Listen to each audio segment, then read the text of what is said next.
ঢাকা প্রকৌশল ও প্রযুক্তি বিশ্ববিদ্যালয় ডুয়েটে বহিরাগত উপাচার্য নিয়োগ বাতিলের দাবিতে শিক্ষার্থীদের ব্লকেট কর্মসূচিতে স্থবির হয়ে পড়েছে ক্যাম্পাস। নতুন ভিসির যোগদানকে কেন্দ্র করে ছাত্রদল ও বহিরাগতদের সাথে আন্দোলনরত শিক্ষার্থীদের দফায় দফায় রক্তক্ষয়ী সংঘর্ষে রণক্ষেত্রে পরিণত হয়েছে পুরো এলাকা। ঘটনার সূত্রপাত গত বৃহস্পতিবার শাহজালাল বিজ্ঞান ও প্রযুক্তি বিশ্ববিদ্যালয়ের অধ্যাপক ডক্টর মোহাম্মদ ইকবালকে ডুয়েটের নতুন উপাচার্য হিসেবে নিয়োগ দেয় শিক্ষা মন্ত্রণালয়। রবিবার সকালে নতুন উপাচার্য যোগদানের উদ্দেশ্যে ক্যাম্পাসে প্রবেশের চেষ্টা করলে মূল ফটক বন্ধ করে লাল কার্ড দেখায় সাধারণ শিক্ষার্থীরা।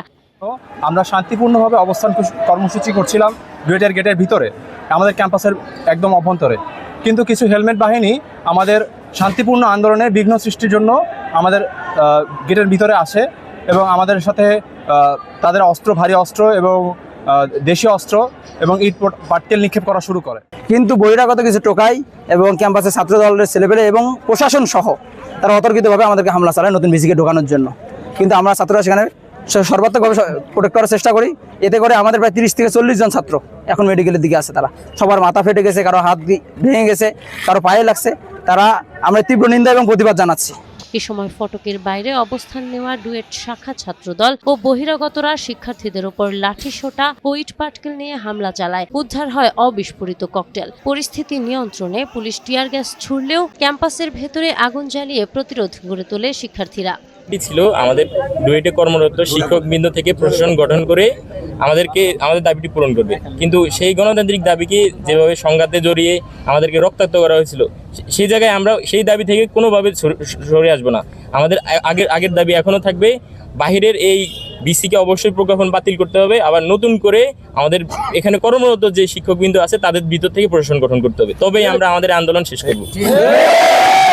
না, আমরা কিন্তু আমাদের শিক্ষক সমিতির একটা রেজুলেশন নিচ্ছি আমরা ডুয়েট থেকে, যাতে বিসির আমাদের সিনিয়রদের থেকে বিসি অ্যাপয়েন্ট হয়, এবং এটা কিন্তু আমরা রেজুলেশন আকারেই আমরা বের করছি এবং এটা আমাদের কিন্তু নেটে বিভিন্ন জায়গায় চলেও গেছে।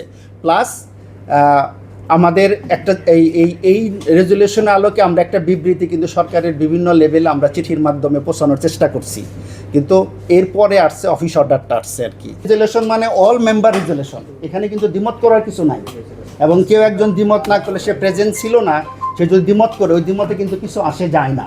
কিন্তু এটা আমাদের শিক্ষক সমিতির রেজুলেশন ছিল। এখন আপনাদের তো ক্যাম্পাসে ঢুকতে পারতেছে না, আমরা তো তাকে ক্যাম্পাসে ঢুকাইতে পারবো।